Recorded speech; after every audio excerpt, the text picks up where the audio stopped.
Cardano accomplished a lot in 2022. Even I can admit that as an ETH lover. But it's still not enough because they're still objectively behind their competitors in terms of tech, adoption, you name it. So they've got a lot of work to do. They can't just chill and take it easy during this bear market. Not if they want to catch up to their peers. And that makes me very curious about what they have in store for 2023. Because depending on their plan, it could catapult them to the top of the charts or leave them in the dust forever. That's why I want to look at 5 areas that Cardano will be working on in 2023 and discuss how each one could impact ADA. And the first area I want to look at is a bold and daring one, stablecoins. Probably not what you expected when I said bold and daring, right? But Cardano is about to launch their own algorithmic stablecoin, which, if you remember, is the same type as Luna's UST, which crashed and burned epically. So most projects are moving away from the algorithmic model, but Cardano and their partner Cody are saying screw it, we're doing it anyways. So their stablecoin is called JED and is built natively on the Cardano network. It keeps a peg to $1 through a series of minting and burning incentives, kind of like what Luna and UST had. But if you look closer, you'll see that JED is nothing like UST, because first,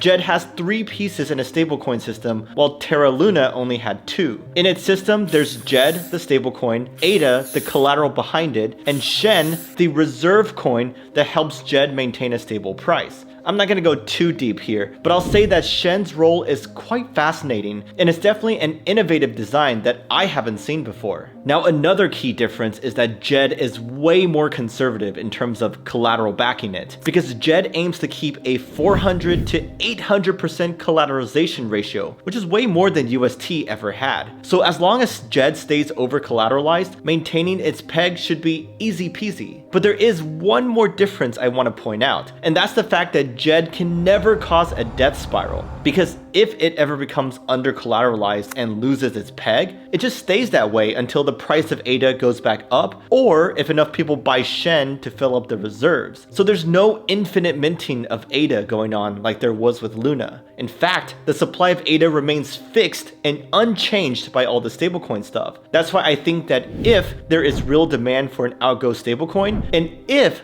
JED is able to capture that, then it could really bring a tsunami of demand to ADA, because people need to buy ADA first in order to mint JED. Now, as for when this will launch, the Cody team said that it should happen after their final audit is complete in November. So fingers crossed that that goes well, so we can see how JED fares in the wild. Okay, so we all know that Cardano wants to beat its competitors and grab the crown of the best smart contract platform ever. And one way to do that is to go on offense, like build a better stablecoin or build a faster blockchain. But another way they could level up is to actually work with their competitors to lift each other up. And that's exactly what they're doing with their second area of focus, interoperability. I actually think it's smart of them to embrace interoperability, because by connecting to other networks, it'll improve the liquidity and access to Cardano's own network. And one big initiative here is what Wanchain is doing with Cardano. They're building infrastructure to connect Cardano to other major blockchains. And they're doing this by building a bunch of bridges to form a wide area network of blockchains, and hence their name Wanchain. For Cardano specifically, they're going to build cross-chain bridges, and they're going to connect their own network to Cardano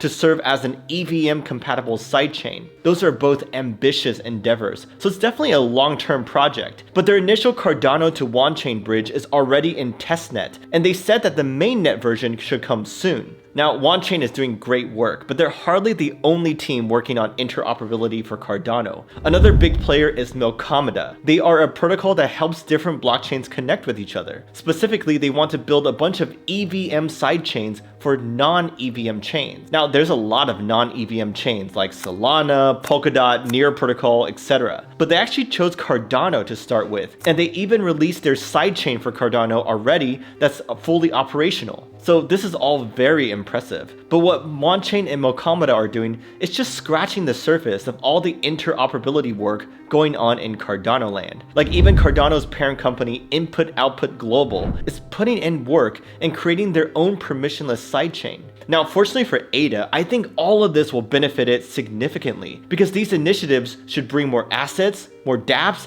and just more general activity into Cardano. But here's the problem. All of these projects are in the early stages. So we may see some baby steps from them in 2023, but I don't think they'll fully launch until 2024 or maybe even 2025. So while this is bullish for ADA long term, I would not hold my breath for big fundamental impact in the next year. Now, if you think there's a lot of stuff going on with interoperability, just wait till you see what's going on in their third area of focus. But first, if you're thinking about buying some ADA, or any crypto coin really, one place you gotta consider is their sponsor and partner Caleb and Brown. They are not some typical crypto exchange. Instead, they are a crypto brokerage, which means you get a personal broker who helps you with every step of the process, from buying to selling to swapping to safely storing your coins if you want them to. You can even call them to discuss the latest crypto trends and strategies, so it's really a white glove service per se. One thing that I think is really cool is that you can talk to someone from their team 24/7 because they have offices in both Australia and the UK. I've been trying it out myself recently, and I met my broker Sam through video call, which was a cool experience. Now, something else I like about them is their established track record, because they've been around since 2016 and they now have close to 100 team members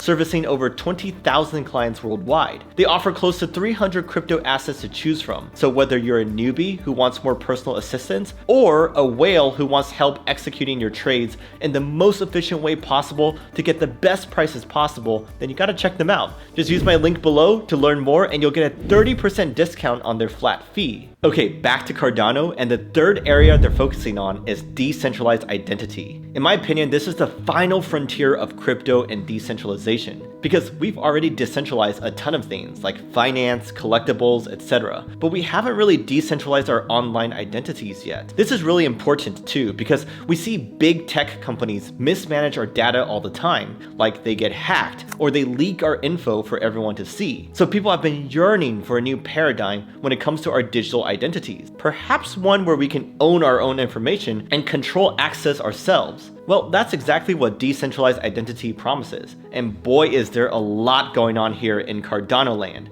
For example, there's Atala Prism, which is building decentralized identity infrastructure on Cardano, and they already launched a school ID system that's being used in Ethiopia. There's also IMX, a company that's building decentralized ID storage on a bunch of different blockchains, but they're starting with Cardano. Next, there's Blockademia, a project that's focused on digital certificates, and their special proof of truth system runs on Cardano, and it lets you authenticate documents to prevent forgeries. And lastly, there's Identity Token, a project that essentially lets you mint a token to represent your online identity. So there's a lot of work going on here, and I think that the overarching area is incredibly important. But as for impact to ADA, I wouldn't get your hopes up, because mass adoption for decentralized identity is years away. Like, there could be some small scale successes, but we would need major companies to adopt a common standard, great wallets for managing our identity, and everyone to move towards those solutions. So those are all pretty big challenges to overcome, and that's why I don't think ADA will see any fundamental impact from this area in 2023. Now, if you think decentralized identity sounds futuristic, just wait till you hear about Cardano's fourth area of focus,